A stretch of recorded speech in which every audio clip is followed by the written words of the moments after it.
beberapa waktu yang lalu kan sempat ketika gencar-gencar pandemi ini sampai sholat Jumat itu disuruh mengganti dengan sholat zuhur.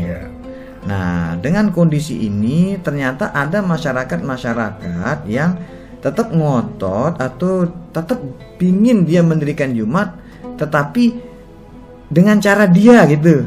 Oh, kalau saya nyari masjid, kan nanti ada karena ini masih pandemi, saya takut ketularan. Kalau gitu saya supaya saya tetap bisa Jumatan, jadi dia carilah orang-orang yang mau mengikuti protokol kesehatan, yang jelas-jelas orang sehat, terus dia atau sholat Jumat dengan mereka gitu.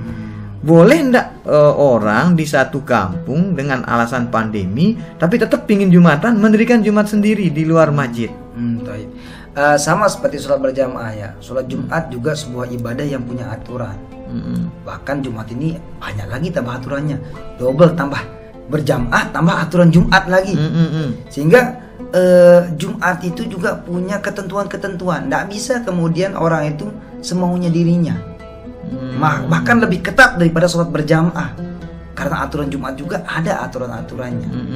Ya kalau memang ada orang misalnya menyatakan bahwasanya dia merasakan, dia menurut keyakinannya pandemi ini berbahaya, pandemi ini mematikan, pandemi ini akan mengancam nyawanya.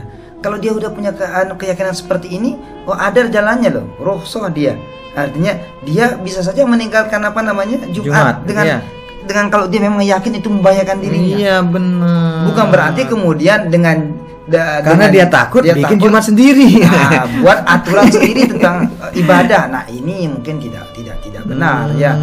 Karena bagaimanapun Jumat itu dia punya ketentuan. Ya, dia punya aturan. Contohnya bahwasanya orang yang berjumat itu harus dia itu ada mustautin minimal 40 orang mustautin.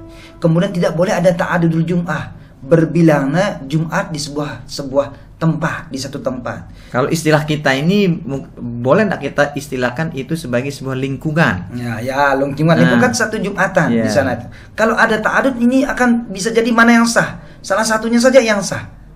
Ya, maka ini pengaruhnya besar. Bayangkan satu masjid tidak disahkan. Itu kan berarti bukan satu orang, satu masjid itu misalnya 80 orang di sana misalnya. Berarti 80-nya itu tidak sah sholatnya.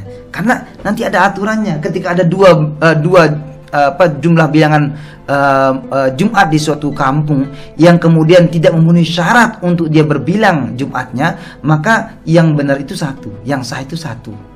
Nah, ini kan berbahaya, artinya menjadikan ibadah Jumat itu menjadi tidak sah. Kalau tidak sah kan ini berdosa jadinya. Ya, sehingga aturan-aturan tentang Jumat pun orang harus mengerti, orang harus tahu tentang bagaimana. Atau tidak dia mendirikan Jumat di tempat lain tapi dia sip-sipan caranya. Boleh dah sip pertama selesai Jumat datang lagi sip berikutnya. Kalau seperti ini kan nanti ada aturannya di dalam mazhab Syafi'i. Kita bicara mazhab Syafi'i ya, ada aturannya di mazhab Syafi'i. Pelaksanaan Jumatan tersebut ya. Bagaimana pelaksanaan Jumatan ada aturannya. Saya kira kalau ingin orang bagaimana dia supaya sah, dia harus mengerti bagaimana aturan daripada Jumat itu sendiri. Nah, setiap dia mau mengerjakan sesuatu harus paham ilmunya, bahasanya. Kalau dia kemudian pakai ro'yunya, pakai pendapatnya, menurut saya begini, nah nggak bisa istilahnya. Harus analisis bagaimana. Kayak hakim yang tadi perlu katakan tuh, walaupun benar ternyata cara Anda, tapi Anda tidak tahu bahwa ada ulama yang membenarkan itu, pikirannya saja ya, walaupun dia benar ya tetap berdosa ya. Karena dianggap dia bighairi ilmin, dengan tanpa ilmu, dan ini bahaya. Kebetulan saja benar dengan pendapat ulama itu. Ini yang harus dipahami dan harus dimengerti sama orang-orang, sehingga seperti kembali tema kita ini, agama ini sudah mudah ya, dan diberikan kemudahan lagi oleh Allah Ta'ala. Sudah mudah diberikan kemudahan lagi, sehingga tidak eloklah kita mudah-mudahkan lagi kan. Sesuatu yang tidak boleh janganlah dicari-cari cara untuk membolehkan dia dengan akal tadi itu. Nah, jadi luar biasa sudah ini terjawab semua ini pemirsa di mana saja Anda berada yang pingin beribadah dengan cara online. Nah, supaya Anda tidak salah, ibadah mana saja yang boleh online, kalaupun online bagaimana caranya supaya benar walaupun lewat online. Jadi Anda harus ikuti channel atau dialog ini kalau kebetulan tidak mengikuti dari pertama. Anda yang mengikuti dari pertama, mudah-mudahan dapat referensi. Anda bisa sampaikan ke saudara, Anda sampaikan ke tangga, ke warga. Kalau misal mereka, oh kata siapa, ajak saja nonton tayangan Jalan Tengah di dia.